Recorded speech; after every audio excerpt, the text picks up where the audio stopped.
എന്തു പറ്റി ടീനു? നീ വലിയ സന്തോഷത്തിലാണല്ലോ. സന്തോഷിക്കാതിരിക്കാൻ പറ്റുമോ? നിഗൂഢ കിണർ എന്റെ ആഗ്രഹം നടത്തി തന്നു. കാളു പരുന്ത് വന്ന് ഷോക്കടിച്ച് ജീവനും കൊണ്ട് ഓടിപ്പോയി. എന്താ? ബ്ലൂ വേൾഡ് കാട്ടിൽ ഒരു നിഗൂഢമായ കിണറുണ്ടായിരുന്നു. അതിനകത്ത് ഒരു തുള്ളി വെള്ളം പോലും ഉണ്ടായിരുന്നില്ല. കാട്ടുവാസികൾ അതിനെക്കുറിച്ച് പലതരത്തിലുള്ള കഥകൾ പറഞ്ഞുണ്ടാക്കിയിരുന്നു. സമയം വൈകുന്നേരമായിരുന്നു. കാട്ടിലാകെ നിശബ്ദത പടർന്നിരുന്നു. ആ സമയത്താണ് മോണ്ടോ കുരങ്ങൻ പതുക്കെ പതുക്കെ കിണറിനടുത്തേക്ക് നീങ്ങിയത്. എല്ലാവർക്കും ഈ കിണറിനെ ഇത്ര പേടിയാണോ? ഇതിന്റെ രഹസ്യം എന്താണെന്ന് ഇന്നെന്തായാലും ഞാൻ കണ്ടുപിടിക്കും. എന്തിനാണ് ഇതിനെ നിഗൂഢ കിണർ എന്ന് വിളിക്കുന്നത്? അവൻ കിണറിനരികിലെത്തി. കിണറിന്റെ ഭിത്തിയിൽ കൈകൾ വെച്ച് ഒരു ദീർഘശ്വാസമെടുത്തു. എന്നിട്ട് കിണറിനുള്ളിലേക്ക് എത്തി നോക്കി. തിരിച്ചൊരു ചിരിയോടെ നടക്കാൻ തുടങ്ങിയതായിരുന്നു അവൻ. ഹേയ്, ഇതിൽ പേടിക്കാൻ മാത്രമൊന്നുമില്ലല്ലോ. എല്ലാവരും വെറുതെ പേടിക്കുകയാണ്. ഇത്രയും പറഞ്ഞ് അവൻ തെളിച്ചു പോകാൻ തുടങ്ങിയതായിരുന്നു. പക്ഷേ അപ്പോൾ കിണറിനുള്ളിൽ എന്തോ കണ്ടു. അവന്റെ മുഖത്തെ ചിരി മാഞ്ഞുപോയി. അവന്റെ ഭയാനകമായ നിലവിളി കാട്ടിലാകെ മുഴങ്ങിക്കേട്ടു. അടുത്ത ദിവസം കാട്ടിലാകെ സങ്കടകരമായ അന്തരീക്ഷമായിരുന്നു. പാവം മോണ്ടു കുരങ്ങൻ, അവൻ നമ്മളെ വിട്ടുപോയി. അവൻ മരിച്ചു എന്ന് എനിക്ക് വിശ്വസിക്കാനേ കഴിയുന്നില്ല. അതെ, ആ കുസൃതിക്കാരൻ ഇപ്പൊ വന്ന് നമ്മളെ ശല്യം ചെയ്യുമെന്ന് എനിക്ക് തോന്നിപ്പോകുന്നു. അവൻ നമ്മളെ എങ്ങനെയൊക്കെ ശല്യം ചെയ്തിരുന്നു എന്ന് എനിക്ക് ഓർമ്മയുണ്ട്. നമ്മുടെ ഭക്ഷണം വരെ അവൻ മോഷ്ടിക്കുമായിരുന്നു. അതെ, ഭൂമിക്ക് ഭാരമായ ഒരു മടിയനായിരുന്നു അവൻ. നിങ്ങൾ എന്റെ സഹോദരൻ പോയതിൽ സങ്കടപ്പെടുകയാണോ അതോ സന്തോഷിക്കുകയാണോ? ക്ഷമിക്ക് ചിങ്കു. ഒരാൾ മരിക്കുമ്പോഴാണല്ലോ അവരുടെ ഓർമ്മകൾ വരുന്നത്. അവൻ വല്ല നല്ല കാര്യവും ചെയ്തിരുന്നെങ്കിൽ നമുക്കത് ഓർക്കാമായിരുന്നു. പക്ഷേ നീ പറഞ്ഞത് ശരിയാണ് ആനേട്ട.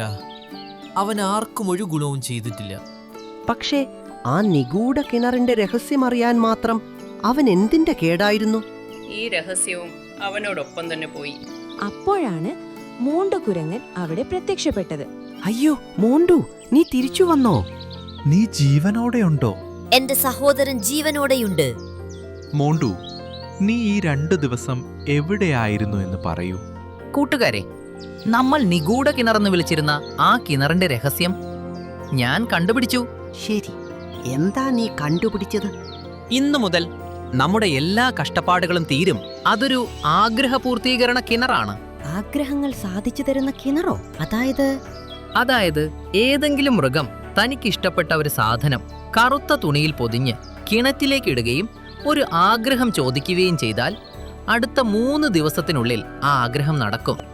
ഹായ്, ഇത് വലിയ വാർത്തയാണല്ലോ. ഇപ്പോൾ എല്ലാ മൃഗങ്ങളുടെയും മനസ്സിൽ വലിയ പ്രതീക്ഷകൾ ഉദിച്ചു. ഇത് കണ്ട് മോണ്ടു ഉള്ളാലെ സന്തോഷിച്ചു. അടുത്ത ദിവസം രാവിലെ ടീനു പക്ഷി കറുത്ത തുണിയിൽ പൊതിഞ്ഞ ഒരു പൊതിയുമായി കിണറിനടുത്തെത്തി. അവൾ കിണറിന്റെ ആ മതിൽക്കെട്ടിലിരുന്നു. നിഗൂഢ കിണറെ, ഞാൻ എത്ര തവണ കൂടുണ്ടാക്കിയാലും കാളു പരുന്ത് അത് വന്ന് തകർക്കും. ഇത്തവണ അവൻ വന്നാൽ അവന് നല്ലൊരു ഷോക്ക് കൊടുക്കണേ. അത് കണ്ട് അവൻ പേടിക്കണം. ഇതും പറഞ്ഞ് ടീനു പക്ഷി ആ പൊതി കിണറ്റിലിട്ടു. ടീനു പോയ ഉടനെ മോണ്ടുവും ചിങ്കുവും അവിടെ എത്തി. 2 പേരുടെയും മുഖത്ത് ഒരു കള്ളച്ചിരിയുണ്ടായിരുന്നു. അവര് വേഗം കിണറ്റിലേക്ക് ചാടി ആ പൊതി തുറന്നു നോക്കി. അതിനുള്ളിൽ 4 നല്ല പേരയ്ക്കകളുണ്ടായിരുന്നു. അരെ വാ, അകത്ത് 4 പേരയ്ക്കുണ്ട്. രണ്ടാളും ആ പേരയ്ക്കകൾ തിന്നു തുടങ്ങി. അയ്യോ, ഇതിനുള്ളിൽ 4 പേരൊക്കെ ഉണ്ടല്ലോ. നമ്മൾ 2 പേരും ചേർന്ന് എല്ലാ മൃഗങ്ങളെയും നന്നായി പറ്റിച്ചു. ഇനി കളി തുടങ്ങും. പിന്നാലെ ചോട്ടു ജിറാഫും അവിടെ എത്തി.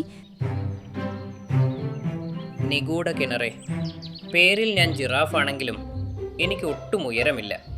എന്നെ ഒരു യഥാർത്ഥ ജിറാഫിന്റെ അത്രയും ഉയരമുള്ളവനാക്കി മാറ്റണേ. തന്റെ ആഗ്രഹം പറഞ്ഞ് ഒരു പൊതി കിണറ്റിലേക്ക് എറിഞ്ഞു. പിറ്റേ ദിവസം മോണ്ടുവും ചിങ്കുവും മൃഗങ്ങളെ പരിഹസിക്കാൻ ഇറങ്ങിത്തിരിച്ചു. അടുത്ത ദിവസം മോണ്ടു കുരങ്ങ് ചിങ്കുവിനോട് പറഞ്ഞു, വരൂ ചിങ്കു, ആ മണ്ടൻ മൃഗങ്ങളുടെ ആഗ്രഹം നടക്കാതെ വരുമ്പോൾ അവരുടെ മുഖം എങ്ങനെയുണ്ടാകുമെന്ന് നമുക്ക് പോയി നോക്കാം. ടീനു പക്ഷി തന്റെ കൂട്ടിലിരിക്കുമ്പോൾ കാളു പരുന്ത് അവിടേക്ക് വന്നു. ഓഹോ, ടീനു പക്ഷി, നിനക്ക് മേലെ ധൈര്യമുണ്ടല്ലോ. നീ വീണ്ടും കൂടുണ്ടാക്കിയോ? കാളുപരുന്തേ, ഇത്തവണ എന്റെ കൂട് തൊട്ടു പോകരുത്. പറഞ്ഞേക്കാം, നിനക്ക് നല്ലതല്ല. ശരി, നിനക്കെന്ത് ചെയ്യാൻ പറ്റുമെന്ന് നോക്കാമല്ലോ. കൂട് തകർക്കാൻ വന്ന കാളു പരുന്തിന് എവിടെ നിന്നില്ലാതെ ഒരു ഷോക്ക് അടിച്ചു. അവൻ ദൂരേക്ക് തെറിച്ചു വീണു. ആ, ഇതെന്തായിരുന്നു? ഞാൻ നേരത്തെ പറഞ്ഞതാണ് കാളു. അത്രക്കായോ? ഇനി ഞാനത് തകർത്തിട്ടേ പോകൂ. പക്ഷേ പരുന്ത് വിട്ടില്ല. അവൻ വീണ്ടും അടുത്തേക്ക് ചെന്നു. ഇത്തവണ അവന് കിട്ടിയത് അതിശക്തമായ ഷോക്കായിരുന്നു. അവനൊരു ബലൂൺ പോലെ മരത്തിൽ പോയി ഒട്ടിപ്പിടിച്ചു. കടന്നോ കാലു പരുന്തേ, ഇനി ഒരു ആഘാതം കൂടി നിനക്ക് താങ്ങാൻ കഴിയില്ല. കാളുപരുന്ത് പേടിച്ച് അവിടെ നിന്നും ഓടിപ്പോയി. കുറച്ചു കഴിഞ്ഞ് മോണ്ടുവും ചിങ്കു കുരങ്ങനും കൂടി ടീനുവിന്റെ കൂട്ടിലെത്തി. ഇപ്പോ നോക്കിക്കോ, ടീനുവിന്റെ കൂട് തകർന്നിട്ടുണ്ടാകും. അവൾ കരയുന്നുണ്ടാകും. ഇവർ രണ്ടാളും കൂട്ടിലെത്തിയപ്പോ ടീനുവിന് ഭയങ്കര സന്തോഷമായി. എന്തു പറ്റി ടീനു? നീ വലിയ സന്തോഷത്തിലാണല്ലോ. സന്തോഷിക്കാതിരിക്കാൻ പറ്റുമോ? നിഗൂഢ കിണർ എന്റെ ആഗ്രഹം നടത്തി തന്നു. കാളു പരുന്ത് വന്ന് ഷോക്കടിച്ച് ജീവനും കൊണ്ട് ഓടിപ്പോയി. എന്താ? രണ്ടാളും പരസ്പരം മുഖം നോക്കി, എന്നിട്ട് സൈഡിലേക്ക് മാറിപ്പോയി. ഇതെങ്ങനെ സംഭവിച്ചു? ടീനുവിന്റെ ആഗ്രഹം എങ്ങനെ സത്യമായി? മോണ്ടു, അതൊക്കെ വെറും യാദൃശ്ചികമായിരിക്കും.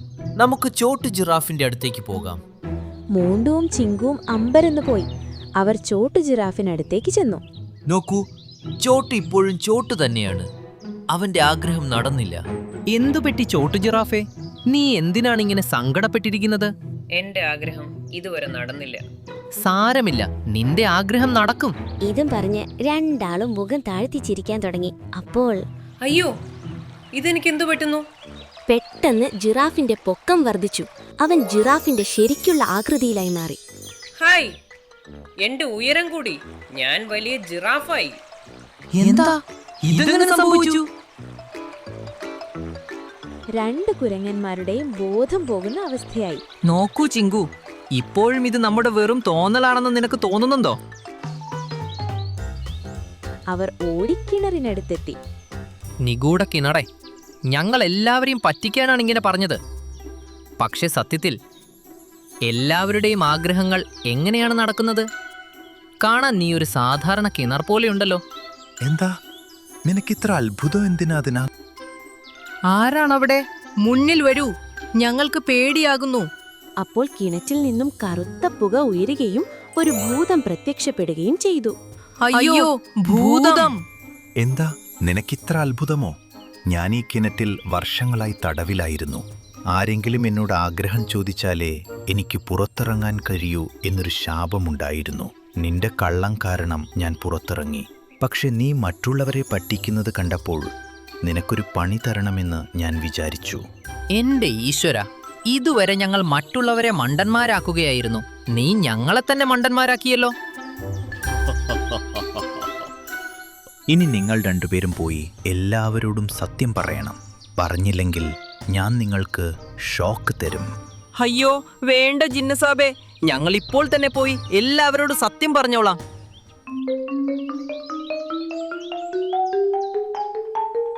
പേടിച്ചുപോയ കുരങ്ങന്മാർ മൃഗങ്ങളെല്ലാം കൂട്ടി കിണറിനടുത്തെത്തി സത്യം വിളിച്ചു പറഞ്ഞു.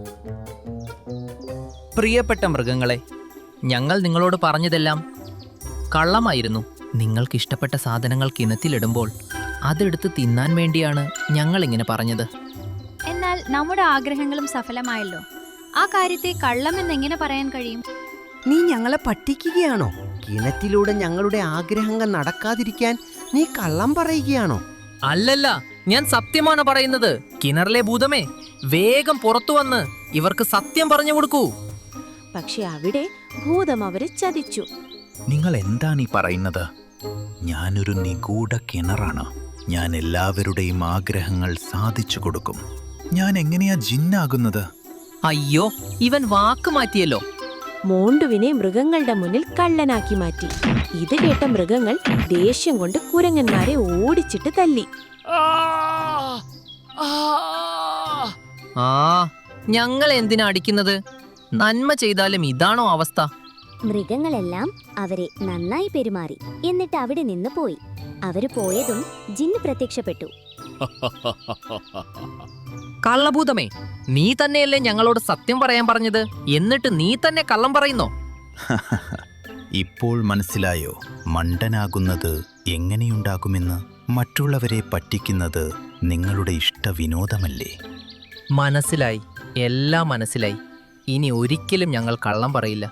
ഇത് കേട്ട് ജിന്നു വീണ്ടും കിണറ്റിലേക്ക് തന്നെ തിരിച്ചുപോയി. ഈ 2 പാവങ്ങളും വേദനയാൽ കരഞ്ഞുകൊണ്ട് അവരുടെ വീട്ടിലേക്ക് നടന്നു.